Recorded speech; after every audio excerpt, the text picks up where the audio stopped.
Bonjour, mes Mimi Love. Je vous fais écouter cette vidéo. Très belle analyse concernant l'affaire du divorce du pasteur Ferdinand Ekane. Et je trouve que vraiment c'est normal. Tu peux pas dire que tu es un pasteur, tu divorces de ta femme jusqu'à venir dire à Monde Vision que c'est parce qu'elle est malade. Mais c'est qui font les miracles? C'est pas les pasteurs et les prêtres. Non, j'ai jamais vu. Écoutez cette analyse, Mimi Love. Les Mimi Love, je vous aime. On écoute. Les Mimi Love, écoutons. Je rappelle rapidement le contexte. L'homme dont je parle se fait passer pour un prophète qui prêche Jésus-Christ notre Seigneur et qui a annoncé il y a quelques jours sur Facebook. Je rappelle que quand tu décides d'aller parler sur Facebook, ça veut dire que tu souhaites que tout le monde puisse donner son avis. Parce que sinon tu aurais désactivé les commentaires. Si tu laisses les commentaires, ça veut dire que tu veux que chacun donne son avis. Mais ça. Moi, je ne me considère pas comme n'importe qui. Je suis un journaliste d'opinion. Et donc, je donne mon opinion, surtout que je me sens concerné en tant que chrétien fervent, pratiquant.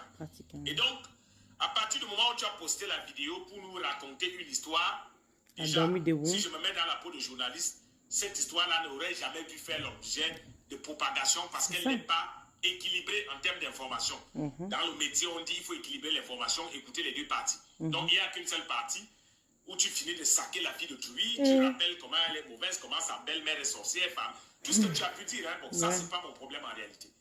Parce que je pense qu'on en a tous des cas qu'on a dans nos familles, même si nous, on n'en parle pas sur les réseaux. Donc, ce volet-là, vraiment, c'est ton petit macabo là-bas.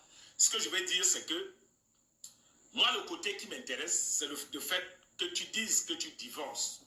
La raison de ton divorce. C'est qu'elle est malade. Si tu nous avais dit que tu n'aimes plus cette fille, c'est une raison valable pour le divorce. Si tu nous avais dit qu'elle t'a trompé, c'est une raison valable pour le divorce.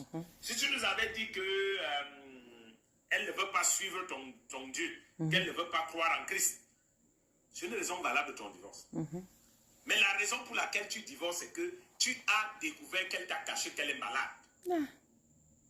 Et donc, la chose que tu aurais dû faire, même si après tu divorces, j'ai dit que c'est la raison pour laquelle tu divorces, c'est pour ça que je reste sur la raison. J'aurais même souhaité que tu pries pour elle, elle guérit et tu la quittes. Du moins, tu lui auras donné la guérison.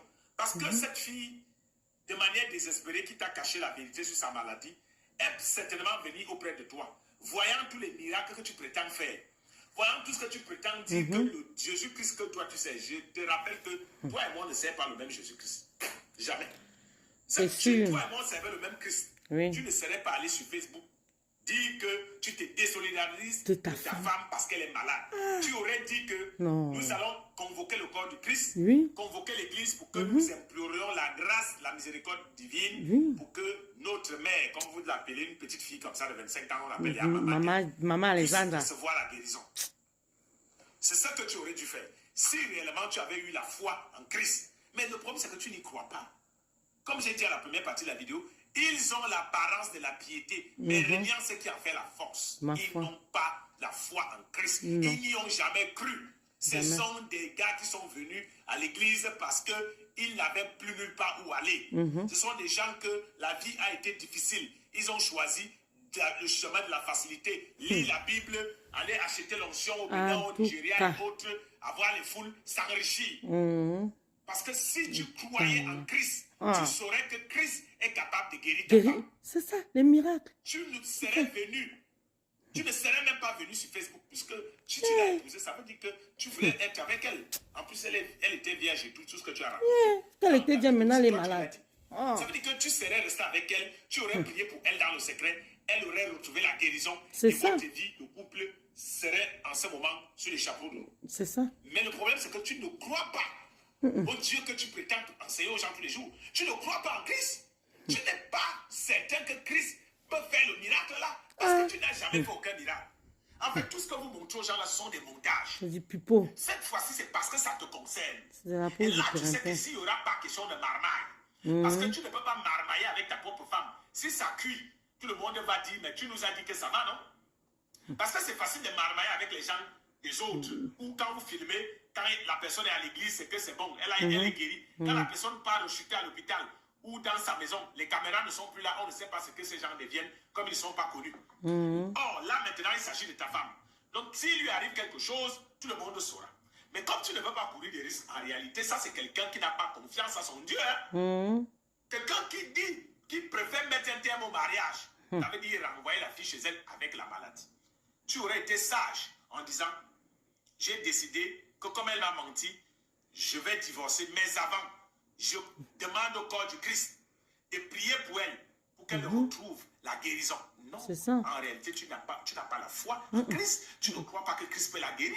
Tu n'y as jamais cru. Vous êtes tous venus dans l'église de notre Seigneur Jésus-Christ pour vous enrichir. Vous êtes des marchands, vous êtes des commerçants. Parce que quelqu'un qui croit à la puissance de Dieu, à la puissance du Saint-Esprit, se serait mis à genoux ou entrer dans le lieu secret, aller à la montagne comme tu allais l'autre jour faire le match vu avec tes fidèles, avec les caméras. Les gens vont dans le lieu secret. Lieu secret, il y a les caméras dedans. Incroyable l'église d'aujourd'hui. Lieu secret. On dit qu'entre dans ton intimité. Il risque. Je suis même que vous avez les nudes et tout dans vos téléphones. C'est sûr. C'est sûr. Mais ce que je dis et le débat de fond, il est clair. Cet homme doit fermer sa boutique. Ça, c'est une boutique. En tout cas. Et arrêter de parler au nom du Seigneur Jésus-Christ. C'est tout. Quand on est un homme qui a la foi, quand on croit en Christ, c'est quoi la maladie que ta femme a? Elle est quoi pour Jésus-Christ? C'est pas possible, un pasteur. Si on peut croire à tes vidéos que tu postes sur TikTok, par Facebook, là, où tu guéris les gens, c'est quoi la maladie qu'elle a? Même si elle a le sida, même si elle a le cancer, même si elle a, je ne sais pas, qu'est-ce qui peut encore être incurable là, même si c'est une maladie incurable, Jésus-Christ est capable de la guérir. Et le gars va jusqu'à prendre des exemples dans sa vidéo pour dire que pasteur Kinassi, Marcelo, n'importe quoi, il veut dire quoi là? Elle n'est pas revenue. Donc, voilà donc la qualité d'homme de Dieu que vous avez. Les gars ont peur. Les gars ont peur. Ils ne peuvent pas courir des risques. Ah, ça. Je croyais que Jésus-Christ était le Dieu des impossibilités. Je croyais que c'était un Dieu des miracles. En fait, moi, mon Dieu est un Dieu des miracles. Jésus-Christ, que moi, je crois, en qui je crois. Donc, je suis un fervent pratiquant, servant dans le secret. Je crois qu'il est puissant. Je crois qu'il peut guérir toutes sortes de maladies. Et la maladie de ta femme n'est rien par rapport à la puissance de Dieu. C'est ça. C'est visible. Qu'est-ce qui est impossible à Dieu? La dimension de foi que tu présentes aux gens, entre guillemets. Si tu dis avoir atteint cette dimension, c'est quoi la maladie, la petite maladie de ta femme? Qu'en une seule imposition de main, tu es capable d'arriver. Comme tu fais avec les autres vidéos, voilà. C'est facile de prier pour les autres. Mais prie pour ta femme, frère. Prie pour ta femme. Pour la guérir. Comment tu n'es pas capable, toi, le premier, de communiquer la foi à ta femme? Il y a comme Maman Alexandre. Quand vous l'appelez Maman Alexandre. Parce que comme tu t'es précipité, quand elle va parler, ça va chauffer. Le jour où cette soeur, elle va donner sa version. Le jour où elle va parler, ça va chauffer pour toi. Quand elle va dire le nombre de choses qu'elle a pu voir, le peu de temps qu'elle a été là, ça va chauffer. Parce que moi, je ne crois plus à cet instant que toi, là, tu crois en notre Jésus-Christ. Je préfère que Jésus-Christ aille me dire que je me suis trompé. Je préfère qu'il aille me dire ça au dernier jour. Mais la manière de te dire là, que tu te désolidarises de quelqu'un parce qu'il est malade au lieu d'invoquer Christ, pour que le Christ qui guérit passe sa puissance. Tu l'as déjà oublié, mon frère.